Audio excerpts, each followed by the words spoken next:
Good evening. It's April. Welcome and thank you for joining me for Radical Discipline Year 2, Day 2.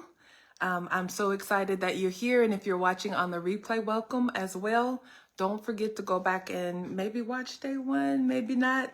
We'll be on here 36. This is Day 2, but we're doing a total of 37 days, so we'll be on here about 36 more days. So yesterday I shared my wins from my first year of Radical Discipline.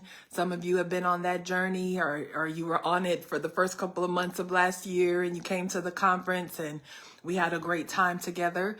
But maybe you're saying, you know what, this is something I really need to exercise in every area of my life, in one area of my life.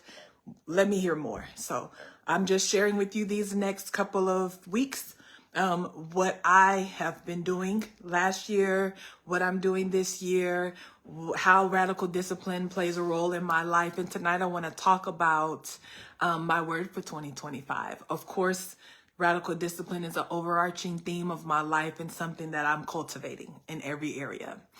But the word for 2025 for me, and I wish I could really highlight, maybe another time I'll highlight this vision board, is emerge.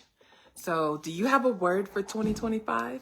Do you have something that God said for 2025, or something that caught your attention? And is your work environment, is there a theme for your household? Is there a word for you personally, a theme, a scripture, a goal for 2025? If you have that, you can share if you'd like. One of the things I love to do is partner with people in their vision support. April Deshawn, my mission is encouragement and empowerment. Definitely always going to clap and encourage. And so my word is emerge. And so there's different definitions, but one that I wanted to share with you for emerge, one of the definitions, I'll share some more, but is to move out of or away from something and come into view. So in the word deliverance, which is what we're doing, is kind of getting out of the wrong mindset, out of a lack of discipline. So when you come out of something, you're not just coming out to stand or coming out to say, I'm out. But if you don't apply something else or trade in that negative thought process for a positive one, that addiction, a harmful addiction for maybe a hobby or something that builds you, are using your time in a positive way, then you'll usually go back to the poor behavior or the thing you were doing that you are trying to be disciplined enough not to do, or to grow out of, or to change. So once you're delivered from something, but you're also growing and going to be delivered to something. And so I love that part of the definition of the word emerge, because it's like, okay, your radical discipline, that means that you've cut off some things, but don't feel like everything is just about not doing stuff, or you're so lazy, or negative talk. Yes, there are some behaviors that need to change, but also there are some things that you're now able to do that you wouldn't have thought of doing before. So it's an opportunity to grow and to be positive with yourself as well. My verse for radical discipline, because I used the scripture for my theme and for my life, I build a foundation on the word of God. What's your motivation? What encourages you? I'd like to hear that. Hebrews 12:11, it says, for the moment, all discipline seems painful rather than pleasant. And I want to say this is called the English Standard Version. I'm a King James girl. I love poetry. I love tradition. I love old school things. But when I was studying radical discipline, this version had the word discipline in it. And I was like, this is it. This is the version. This is my foundation for exercising radical discipline. It says, the moment all discipline is painful, it's not pleasant. And that is so true. Some of you, like me, started implementing some changes, anytime you're saying, I'm not waiting till the first, I'm not waiting till Monday, I'm not waiting till after the holiday, I'm starting now. And so some of us have already kind of started making some changes with our behaviors or different things that we want to start doing, stop doing. And it's not pleasant. And it can even be painful. Starting a new workout routine is painful because you start huffing and puffing and you didn't realize I really can't go up a flight of stairs. Or you start realizing like, oh my goodness, the weight that I've gained really affects the way that I walk. I can't walk long distances. My knee hurts. So as we begin to exercise discipline, we may come against some pain points, some physical pain points, some emotional pain points, some mental pain points. And so as we come against those things, it doesn't mean that we stop. It might mean that we evaluate. It might mean that we might have to delay or slow down on the way that we execute this new level of discipline. But the pain is an indication that we're growing, and we don't need to allow it to deter us or turn us back to our old ways or our old habits. And so it may be painful. And here's the part I like that's encouraging. I like when somebody tells me up front, this is not going to be easy, but it will yield great results. And it says later it yields the peaceful fruit of righteousness to those who have been trained by it.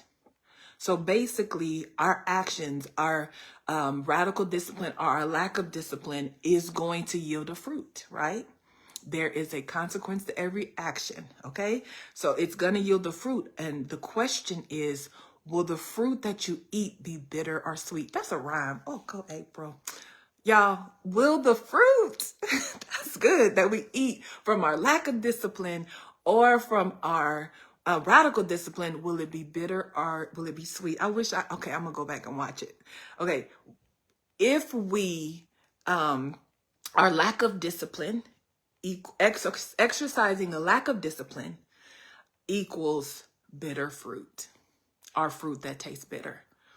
Exercising radical discipline equals peaceful fruit, sweet fruit, good fruit, fruit of righteousness to those who have been trained by it. So I want to talk about training real quick, okay? First of all, training automatically says there's a coach, there's a system in place, there's some accountability in place, there's a goal in place. And some of you are familiar with SMART goals. I think it's specific, measured, and oh gosh, there's time. I didn't write that down, but there's SMART goals. Basically, it says we don't just say we're going to do something. We say how we're going to do it, what we're going to do, how we're going to do it. What is the number on that goal? So I couldn't just say, I'm going to exercise radical discipline and I'm going to lose weight. No, I had to say, I'm going to exercise radical discipline. And how am I going to do that? I'm going to exercise my body. I'm going to cut out sugar, stress eating, emotional eating. Check yesterday's. We talked about that. I'm going to, and I did this on my thing. I'm not a boring exerciser. I need motion. I need action. I need sports because I'm an athlete by nature. And so I need to move around. So I already said, okay, I'm going to play soccer in the spring. That doesn't mean I'm going to go join a league, because that's what we do sometimes. We say, okay, I have a goal. I'm going to train. I'm going to be radically disciplined. And we just jump all the way to like something we could handle 20 years ago. I can't go join some type of soccer league right now. I really can't prioritize that. But I can get a soccer ball. I can go up to the park and I can just dribble the ball with dribble in soccer, y'all, is with your feet. It's kind of like basketball, but you use your feet. And so I could dribble the ball up and down the soccer field that's at the park for 20 minutes, 3 times a week. That's exercising radical discipline. And sometimes we lie to ourselves, or we just overestimate what we want to do. We don't take it slow. We say, I'm going to go to the gym every day except Sunday. You will, maybe in 6 months. But for next week, let's just say I'm going to go twice a week. Let's say I'm going to go once a week for January. And then in February, I'm going to go 3 times a week. And, let's build up, because the goal is not to just say it. That's not the goal. The goal is to actually do it, right? So radical discipline happens that way, where we actually do it. So for me, I'm just sharing. Maybe you'll come up with a smart way. So I'm gonna lose weight. I'm going to do that by cutting out sugar, of my drinks, coffee, stuff like that. And then I'm going to exercise. How am I going to exercise? How often? What's the frequency? What are you going to do specifically? So that when it comes time to execute, you have the day, you have everything you need to do it. You have the time. Everybody in your household knows your schedule. There's no excuses, no hindrances, no barriers. You make it as easy as possible. So I'm going to do soccer in the spring, swimming in the summer. I'm going to ball in the fall. And then in the winter, I'm going to walk. So right now, it's actually winter now, but I still do my ball handling exercises. Today I went to the recreation center and I got my annual membership, and they're like, yeah, you can go right up the stairs for the treadmill. I'm not going to treadmill. I'm in there with my little dress on. No, I'm gonna go to the court. And they're looking like, what? Yeah, I'm going to the basketball court. Is it open? Yeah, they're like, yeah, yeah, you can go to the basketball. I said, I can't go. That was so fun. You will surprise other people. You can still do things you love and enjoy to do. Discipline is hard and it's painful, but why not find the enjoyment in it? Y'all, I enjoy myself. I'm enjoying my journey, and I just want to encourage you to do the same. Don't copy other people. Like, really sit down and say, what would I like to explore? What would I like to do in my radical discipline journey? I use exercise because I don't know, lots of us want to do that. So, but the training is hard, right? And so I've already mapped out, I've already started some stuff last year, and I'm just going to keep going. And I want to encourage you to do the same with that. So that was Hebrews 12 and 11. So then on the part of being delivered, I'm coming out of bad habits, but you're not just delivered from things, you are delivered to things. And so when you have your goals, when you have your focus, when you have your word for 2025 or your plan, your vision board, your whatever it is, you do have to see it. You have to see where you want to go. You can't just, and this is how comparison creeps in, and this is how criticism of ourselves and others creeps in, is we watch other people too much, and we're looking at other people and we're trying to be like other people, and then we fail because it's not in us to be like them, to do like them, to act like, we won't have their same success. You really got to sit down and say, what do I like? And for mothers or fathers, or for people who serve, like most of my online community does, for people who are givers or leaders, you don't even know who you are anymore. And sometimes when people ask you questions, your point of reference was you in high school and you've been out of high school 30 years, or your point of reference was you and your last ministry assignment, and you don't do that anymore, And so you've got to actually sit down and think about it. Okay, I really haven't done anything for myself or had goals for a long time, or I've disappointed myself year after year. So now that I'm connected into this radical discipline thought process, I got to figure out what I want to try. So I want to encourage the triers. I want to say this to you because as a person who does a lot of things, I'm multi-gifted, and some people that aren't, while I love them, and there's no we're all made different. I love people who do one thing for 50 years. I think that's amazing. But for me, I go into different fields, different communities. Like, God has allowed me to have great impact, multi-generational, multicultural, multilingual, global impact. That's just a fact. And it's not something that I wrote and said, this is what I'm going to do with my life. But it's just open doors and things that I've said yes to. It's a part of my yes, Lord, right? It's a part of my destiny. So as I'm doing those different things that I do, I have to sit down and say, what's next? So if you're a trier, can I give you a strategy? I don't think most people get this encouragement, but you have 12 things. You're always doing a new business. I'm not going to dog you out, because what I hear and what I see when you're starting something new a lot is that I know that I am called to build. I see that, and I want to encourage you in that. And you say, I know when people give you opportunities and you get excited and you're like, yes, somebody sees me, somebody wants to partner with me, and you just jump in. I want to encourage you and say, you have great faith. You're like Peter and you're jumping out there on that water. And I want to encourage that. Yes, do that. I'm going to encourage you. But what I also want to do is maybe, what's another word? I want to equip you with maybe a system for that. Okay. So when you're sitting down and you're saying, I have radical discipline, and you're being honest and you say, man, over the years, I've spent 500 doing this business. I had a partnership with this person and maybe they ran off with the money, or maybe they quit before, or, or it wasn't fruitful, or I didn't like it.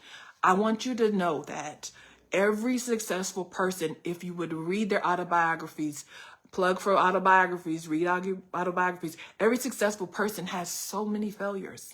They have so many things that didn't work. It took them a lot of time. Most successful people took them a long time to figure out what they were going to do that was successful. But they didn't give up on themselves, their imagination, their creativity, and their radical discipline to keep trying. It takes radical discipline to be talked about, to fail, to to shut something down, to experience failure in relationship, in losing weight, in your not meeting your goals. It takes a radical discipline to try again. So I'm glad you're a trier. So if you're a trier, I heard this recently. They said a guy was saying that his wife loved to try new things, and y'all, it was so beautiful. And this is how my experience with God has been. He just loves me so much, and I love him. But my experience has been in the personality that he gave me. I'm able to flow in that and talk to him with that and really connect with people when I'm my most authentic self, when I'm just April. And we're able to have really good, fruitful conversation if they get with me, if they accept me for who I am, and vice versa, right? And so what happened is he said that his wife would try something for 3 months. If she wanted to learn the ice skate, if she wanted to start selling baked goods, start a little small business, she would try it. She would sit down, make a plan, and try it for 3 months. At the end of that 3 months, she would say, okay, do I like doing this? Yes or no? Y'all, if you really don't like it, unless you really know that, you have to do it or God's calling you to do it, don't just let it go. Say, oh, that was an adventure. It's okay to say, I don't want to do that. It's okay, I'm not talking about being irresponsible. I'm saying when you're trying new things, okay? So if you want to try something, if you want to travel somewhere, if you want to do something new, try it. Give yourself a time frame, a year, 3. Don't go 10 years doing something you hate. Every business or every successful person has to evaluate numbers. They have to evaluate participation. They have to evaluate their progress. Am I learning? Am I meeting my goals? Am I making money? Is this working for me? What are my side effects? What are the negatives? What are the pros? What are the cons? And a lot of times we rush into things or we do things, and out of pride, we continue to do things that we shouldn't be doing anymore. It's true. So be a trier, but give yourself a time frame to try something. And it's okay if you don't like it. You can say, I don't like that. I don't want to do that. I want to just tell you, you can always do that with me. I'm going to say, well, at least you tried. It's your money. If you put an investment in something and you lost money, what did you learn from it? What was the lesson? I think when we give ourselves grace and when we're bold and daring, when we try things, I want to talk because I have so many people who do things in the helps field. Even when you're helping people or a group of people and say you decide that I'm going to go once a month and I'm going to go and help people on the first Saturday, and you go and maybe you feed the unhoused or you feed people on the first Saturday, and your organization does that. But when you go on the first Saturday, there's 3 other organizations. Well, change it. Ask the people, hey, the first Saturday is already covered. What other days do you need help? Communicate, partner, make a change. Tell your people that didn't work. We didn't even get to do anything. Let's do something different. It's okay to do something different. It's okay to say this isn't working. So I just want to encourage all the triers. Okay, so back to being delivered. When you're delivered out of things and bad habits, you've got to have that vision. Where am I going? What is the place that I want to be at? I already have in my mind what I want to how I want to sculpt and tone myself as I'm losing weight. And so I'm focused on that. I'm making sure that I work out different parts of my body. I'm not just, not eating. I'm also moving. Y'all, I'm not doing anything big or just, I'm not even just really lifting weights. I do things with my basketball in my hand. It just start small and do something, right? But I have a vision that I'm working towards. And so I'm very excited to say that it's happening, right? I see changes in the way that I speak. This is big. So we said, see the vision. And then let's go to write it. That's the second one. So then you're writing it down, you're planning, you're writing it down, and then you speak it. So if you're single, if you're an empty nester, if you're, I don't know, you already probably talk to yourself out loud if you're, by yourself a lot. So I was the only girl with 3 brothers. So I talked to my Barbies, okay? I told them, we're going to cut your hair today. I would just be talking because I was a creative child. So I've always talk to God, talk to myself. I laugh at my own jokes. I enjoy my own company. Okay. And you've got to be able to do that. When you're being radical, most people will be mediocre. I'm not saying nothing about being mediocre. If you get an evaluation and you're saying that if they say it meets expectations, you get a 3% raise, and that's okay with you, okay. But if you exceed expectations, you get a 5% raise. I'm going to be the one trying to exceed the expectations, okay? So when I talk about being radically disciplined, it can be a lonely walk. So as you're growing, there are people who will literally say, nah, I'm not finna exercise 3. You might call somebody and say, well, do you want to exercise? You want to join the gym with me? I want a buddy. As you're growing spiritually, you might say, hey, I'm getting back in church, or I'm going to church. Do you want to go with me on Sundays? I want to go by myself. They'd be like, no, that's my sleep-in day. You can't get upset if you're saying I'm taking a radical approach if the people around you aren't. I just want to tell you, as you're going to where you're trying to go and as you're growing, you might go by yourself. But 9 times out of 10, as you're going into new places and being radical discipline, you'll find new community. Don't be scared and run away from new community. Can I confess? I don't need no new friends. There was a song that came out and it said no new friends. I thought that was hilarious. And I called one of my friends and I sang no new friends, but I was just being silly. But we have to embrace, some of you like, no, I'm not being silly. I don't want any new people. But we really have to embrace that because that's what happens when we go into new environments. We meet new people. And you never know. Have you ever, like me, met somebody and you click so much and you got so much done? Some of my best work I never met the person. I used to author coach and I helped over 40 books get published, and I've published 8 books personally. And so when I did that, I had a client in Washington, D.C. over 10 years ago. You can write this down if you like to. It's a book called 13. Her name is Kizzy Dogan. And I shared before, most of the people I work with are already doing businesses. So she had this business, very successful business in Washington, D.C. I don't even remember how she found me, but we talked and she wrote that book so fast. She did everything. We worked together, was great. Did some marketing, and the book is out, 13, and it's lessons to teenage girls. She lost her mom as a young teenager, and she had a message, and it's a great book. She does community work, awesome, amazing. I knew I was going to Washington, D.C. this year. I had the opportunity to go to Washington, D.C., and the first person I called when I hit the ground was this lady, and I met her. It's been probably 8 years, 10 years since she wrote the book. I don't know. I'm just making up numbers, but it's been years. And I just met her and we had a great relationship.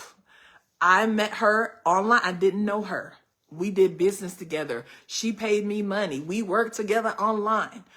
Don't make up excuses and reasons why you shouldn't do business, why you shouldn't meet people, have friendships online, be in digital community. Don't be scared of it.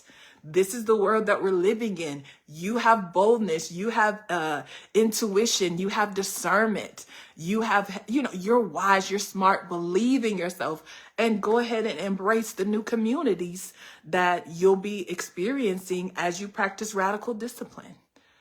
Okay, so we talked about yesterday, I'm going to say this again, Jennifer Hudson saying, I didn't know what doors were closed for me, to all the doors that were closed to me because of my weight until I lost it. And everything opened, so much opened for her. So much will open for us if we lose the weight of the fear of meeting new people. So many opportunities. Everybody's not out to get you, and I don't want to be condescending, but let's be real, right? What are they trying to steal from us? I'm not being funny. What exactly is it that you're thinking they're about to do? That's fear talking. Oh, no. I don't know them. I don't trust them. And how many people that you know have betrayed your trust, not paid you back that loan, broken, didn't do what they said. People family members, friends, how many people have done you wrong? Okay, so all I'm saying is don't be scared to have new partnerships, meet new people, have new community on your journey to radical discipline. Be prepared to be alone. If somebody walks with you, part of the journey, the whole journey, amazing. But if you're alone, you're in good company, okay? So as you're emerging or as you're walking in radical discipline, you've got to see it, you've got to write it, you've got to speak it, and then you've just got to be it. You do not wait until it's fulfilled to do it. I'm not going to mention this person's name because they're very well known, but I remember buying a book of a motivational person, and the book was beautiful, wonderful, amazing. I was like, oh, that's a pretty cover. They're beautiful. But well, when I met them in person, they did not look like the person on that cover. They did not. They didn't. All right. I'm not laughing. They didn't look like that person. And I was like, that's interesting. That's Photoshop, because it was back in the day. I was like, that's a lot of Photoshop. Y'all, looking at that person right now, I don't know what all they've had done, but they look exactly like that cover that I saw. They saw the way they wanted to look, and they created with some help, but they did the physical work. They had a little nips and tucks, and they look exactly like that book cover. So you've got to be it. You've got to see it. You got to write, and you got to be it. And whatever that means for you, see yourself doing what it is that you want to do. See yourself doing, I'm not talking about anything weird. Don't see yourself doing anything, wrong, or that's not good character, but see yourself accomplished. I definitely see the type of home that I'm going to live in one day. And I see myself traveling to different places, not for business, but for leisure. I could see some things that I want to do. I see my children. I see their families. Like, I see the things that I desire. I do. And I stand on that. And so then I work towards that. When you see the reward, you work towards it. So let's talk about radical discipline in finance just a little bit. I'm not going to be much longer because I kind of want to do something like 30 to 45 minutes. If you're joining nightly or if you're replaying, I want you to be able to kind of just be able to plug it in maybe while you're driving or while you're cleaning and just listen. And so I really, I feel like a lot of times we'll limit what we can do based on the people around us or what we've heard about accomplished. But I really want to say that you can be the pioneer and the trailblazer. You can be the first. You can be the one to create the path that no one else has walked. You can be the one to take the machete and go into the bush and cut down all of the trees in the forest and create the path. And once you embrace the fact that I've probably already been doing that anyway, I've probably already been the first. Can you take a minute and think about that? Maybe later or maybe right now. Like, what things have you done, the first in your family to do what? I'm almost sure if you're even excited or intrigued by the word radical, you've already been walking in radical ways. You've already exercised radical discipline. So what ways have you done that? Can I also give you some homework and just say, hey, do a resume of all the things you accomplished. If you feel overwhelmed by thinking about that because you've lived a long and fruitful and help-filled life, do it for 2024. I was writing down all the things I accomplished and I wanted to share it, but I was like, why? Why share it? I celebrate things, but I was just like, I don't know, y'all. I just feel like, I feel like you have to be in the right community to share certain things. Can I say that? Not being negative, but I'm just learning that everybody's not clapping, and again, everybody doesn't understand when you're being radical, even if it's radical discipline. How many of y'all have been very radical and experienced criticism? Can I encourage you to embrace it? To say, man, you're watching me pretty intently there. I welcome your feedback. Oftentimes, if somebody has a negative motive for criticism and you welcome it, they stop. Problem solved. But when you welcome it and they don't have a negative focus, but you've got to cultivate a great way to communicate. Like, okay, I hear what you're saying, but can you give me some numbers? Can you write it down for me? Email me that, because I can't, you don't have to talk to me every time that I do something and come and give me a evaluation. But why don't you just send me an email once a month and say, hey, here's my suggestions. I like criticism. I do. I like when somebody is bold enough and to come to me and say something to me. I invite it, I welcome it, because oftentimes there's some truth to it, and I need to hear it. And so what I do is I just evaluate, who is this person to me? What is their heart towards me? Do they partner with me? Do they encourage me? Do they speak on my failures? Do they applaud my success? I do that estimation, and then so I look at it and say, what's the truth to what they said, and I take the truth and I apply it because I want to grow and be better. The other stuff, I leave it right. They say, eat the fish and leave the bones. I leave it there. I have too much to do to be paralyzed by somebody else's critique. So I want to encourage you, write down your wins. We all know our failures. You can write those down, but write down your wins, because as you're on your road to being it, you'll get some critiques.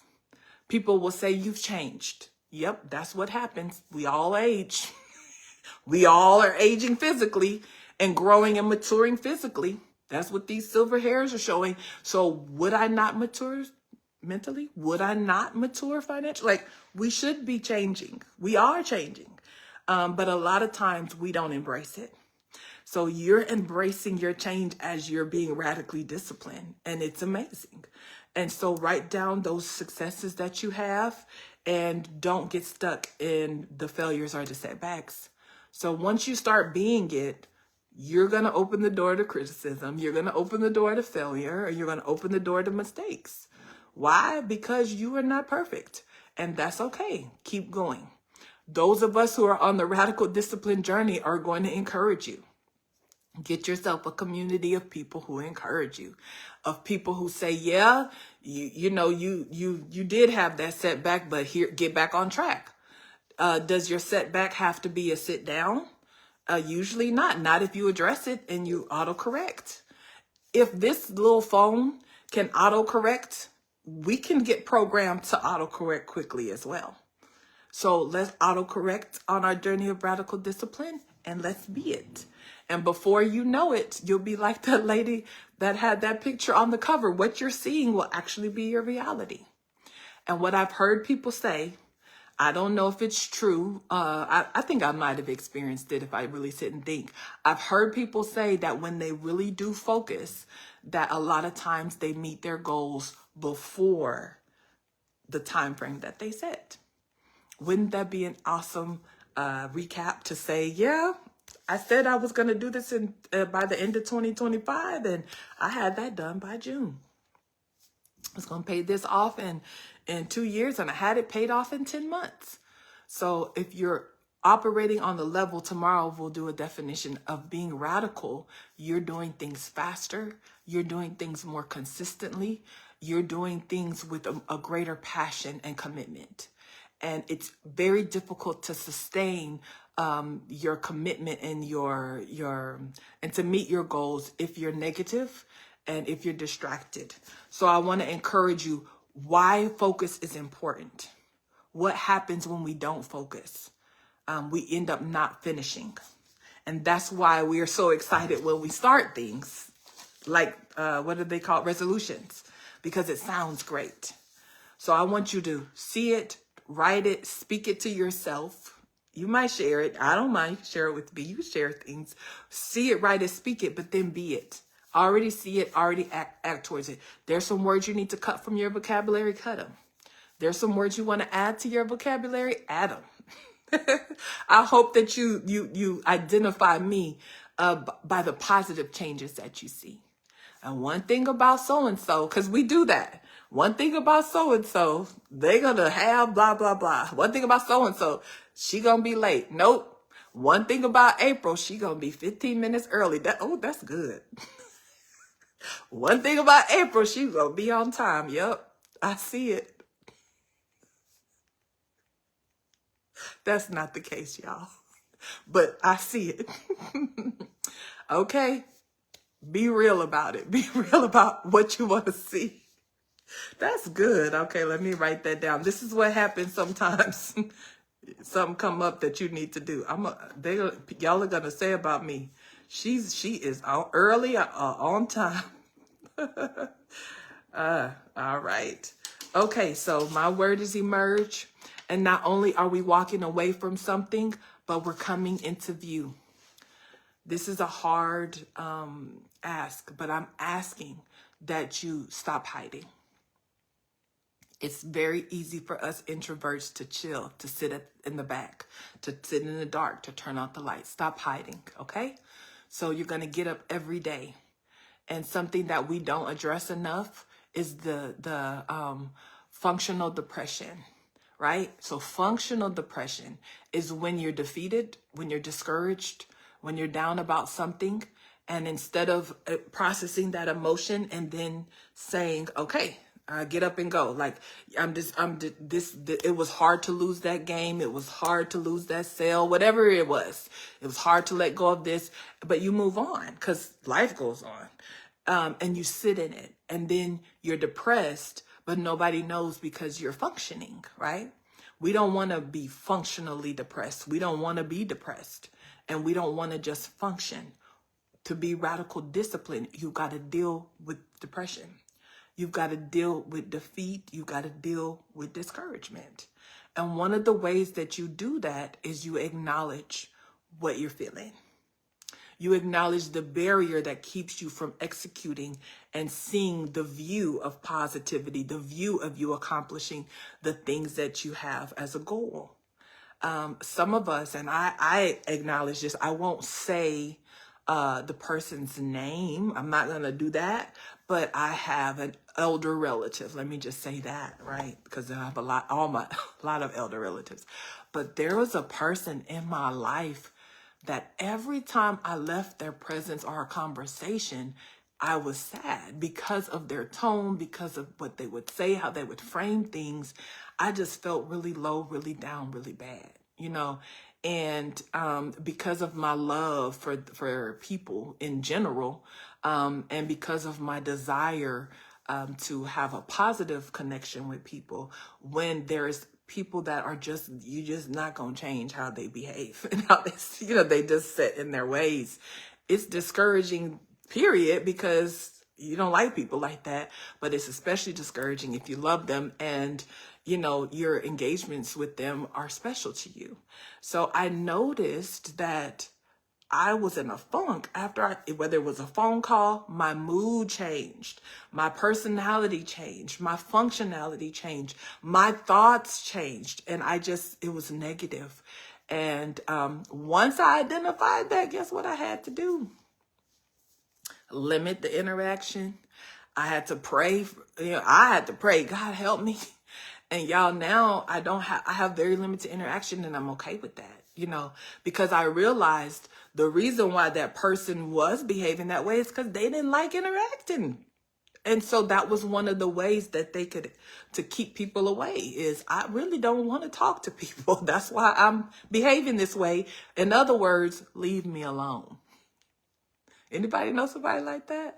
Can you not take it personal and not be functionally depressed, or depressed in a way where I stop doing what I'm supposed to do and I only function in the bare minimum of the everyday, gotta get up and go to work, gotta eat, and then you don't do anything else?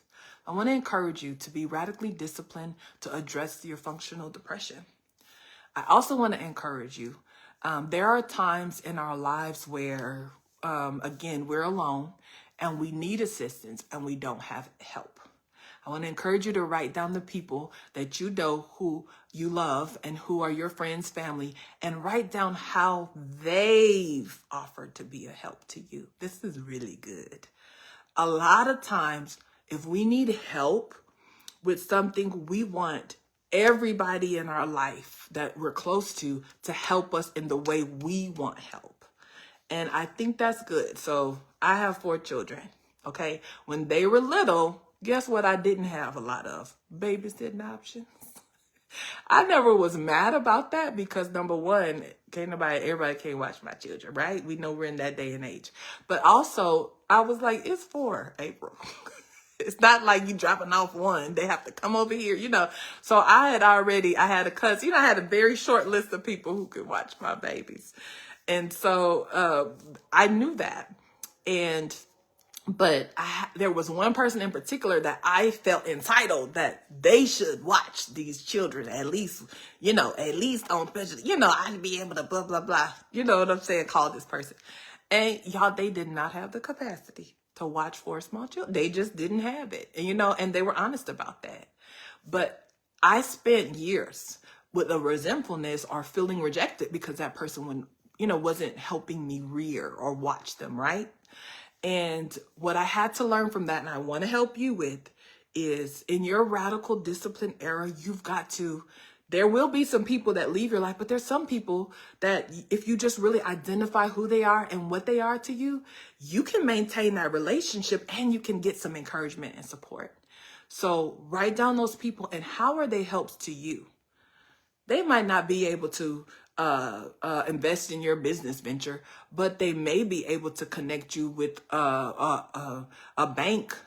They might know a banker that they could say, hey, this bank is looking for women-owned business, small businesses, people that live specifically in Grand Prairie. Like there's people who will say, oh, I know someone. That's your help from that person. So let people help you in the way that they offer and in what they're good at. And write that down and note that when I need help with this, I can call this person. If I need help with, car advice, I'm going to call this person. If I need help with home maintenance, because when you're radically disciplined and you're trying to save money, stuff breaks down. Anything you're trying to do, you get opposition. Instead of giving up, instead of saying it's not the time or the season, write down the people in your life who will help you. If you write that down and you say, I'm expecting help, I'm expecting partnership, maybe it'll be those people, maybe it'll be new people, but you will get what you expect. So I just want to encourage you as you're emerging and as we're exercising in radical discipline, have your word, have your vision, have your focus, and see it, write it, speak it, and be it. All right, that's all I have to share tonight. I'll see you back tomorrow at 6. Of course, we got to close it with a little word of prayer. And I want to encourage those who are new to my community, look at prayer as a hug with words. God, thank you. Thank you for everybody that's bold enough, brave enough to walk in radical discipline, to even contemplate it, to even listen to what that means, and to think about it, to say, I want to make change. This might be the year. I pray for those who are overwhelmed and are like, I just give up. I don't believe. I'm tired. I pray that you would spark a flame of hope in their heart. I also ask that you would just allow each one of us to not lie to ourselves, to not go too big, too hard, but to just be consistent in our day by day.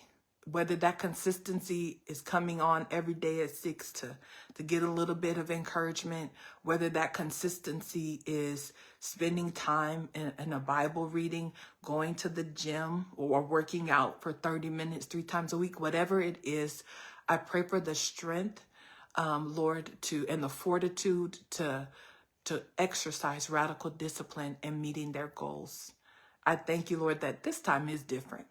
I thank you, Lord, that this time there will be progress.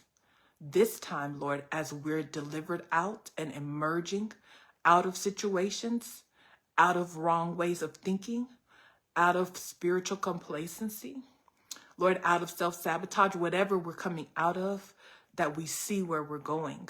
We're being delivered out so we can be delivered to in radical discipline. Thank you in Jesus' name. Amen.